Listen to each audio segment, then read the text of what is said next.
Hello everybody and welcome back to my vlog. Sorry I missed last week. I have probably the most painful, well, one of the most painful mouth ulcers I've ever had. It isn't the most painful because I get them quite a lot and they are bloody sore and quite big as well. So it was quite difficult to speak and I just thought rather than force myself through pain and not do a good job, we would just miss a week. For those of you that have been living under a rock, we have just had our gaming Christmas over the last week. It's been E3 week 2016, which has been, I'd say, a pretty fantastic week for games. People talk about whether E3 is relevant, but in terms of pure games and announcements, I think it was quite a good one. We can see that our consoles are now hitting full swing, and we just had a really good game shown, as well as some interesting announcements from Microsoft, but you probably already know all that. So we're not going to go into that today. What we're going to go into is kind of E3 related, which is why I brought it up, but it's also kind of gaming related at large, so to speak. You'll see from the title, we're going to be talking about are the shooters back?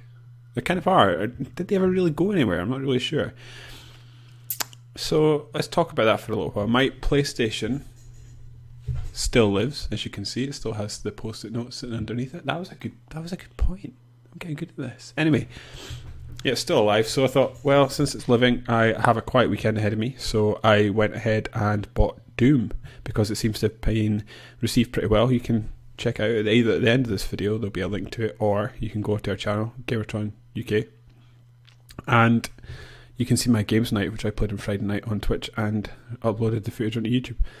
It's a really good game. I think the good thing about it is that shooters seem to be back in this kind of fantastic way that is out with what we've come to expect over the last decade. I had a quick look at the E3 announcements, and I know all of these aren't first-person shooters, but they're all first-person with probably some shooting or combat of some kind. So I sort of drawn to them. I just in E3 2016 alone, we had Batman Arkham VR, we had Battlefield 1, we had Call of Duty Infinite Warfare, Destiny Rise of Iron, Deus Ex Mankind Divided, Dishonored 2, Elder Scrolls Skyrim, which the remaster, which I know is tenuous, but it's first person, Quake Champions, Resident Evil 7, Sea of Thieves, which again is tenuous, but it kind of still fits into the narrative I'm trying to create, Star Wars Battlefront 2, and Titanfall 2.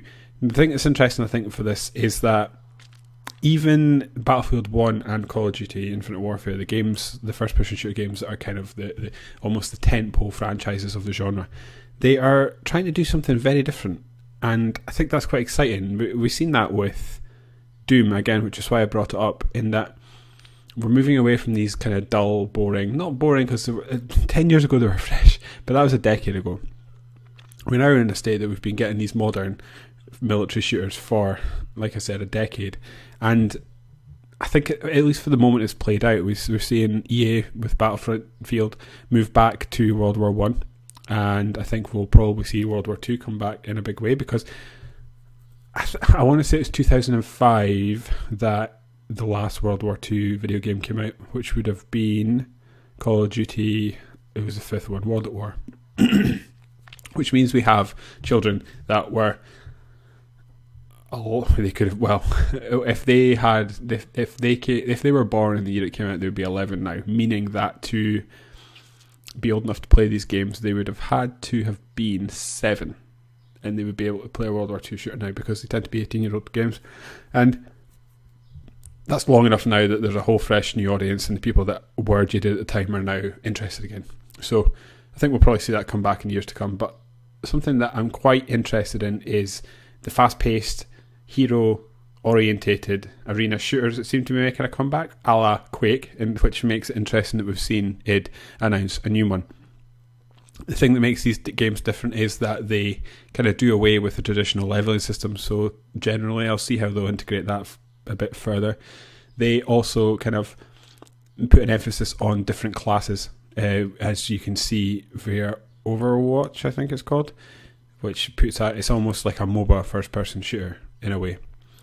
They also allow the art direction to go in a really bright, dynamic range, and they also tend to be a lot faster and slicker than the shooters we've become used to in recent times. I think this movement was perhaps started off a couple of years ago, actually, by Titanfall, and we saw a kind of slow uptake, but now we're seeing things kind of coming to full swing, and we have a lot of shooters on the go, or at least on the horizon, coming out that are really exciting.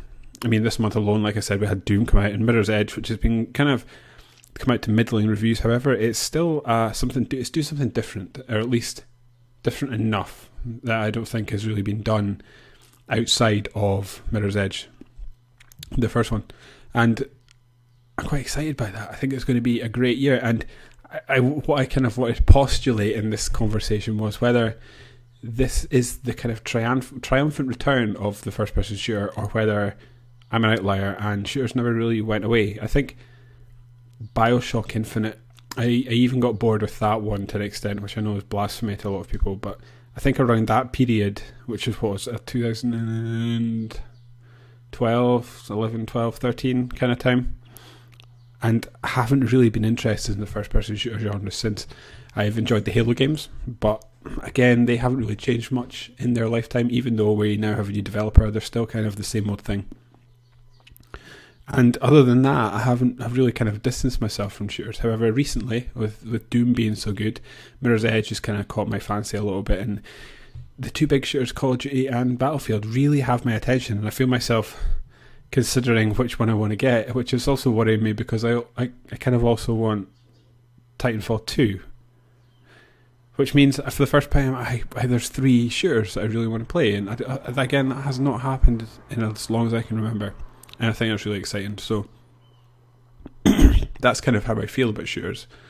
I'd be interested to see how you guys feel about shooters. If you could leave some comments or tweet me or leave a message on Facebook, you can do that. You can either tweet me directly at GTSmiley, GTSmillie, or you can like us on Facebook and comment there. That's facebook.com/GAMERTRON. Or you can comment below, which is below. If you find this video, you've found the comment section. Because for me, this is almost like a triumphant return of the shooter. And I'm not sure whether that's just me, or whether I've just kind of zoned out for a couple of years and maybe I'm ready to come back. And because I'm ready to come back, I'm noticing these things happening. But I think regardless of that, it was a really exciting E3, and it was a really promising E3 for the first-person genre.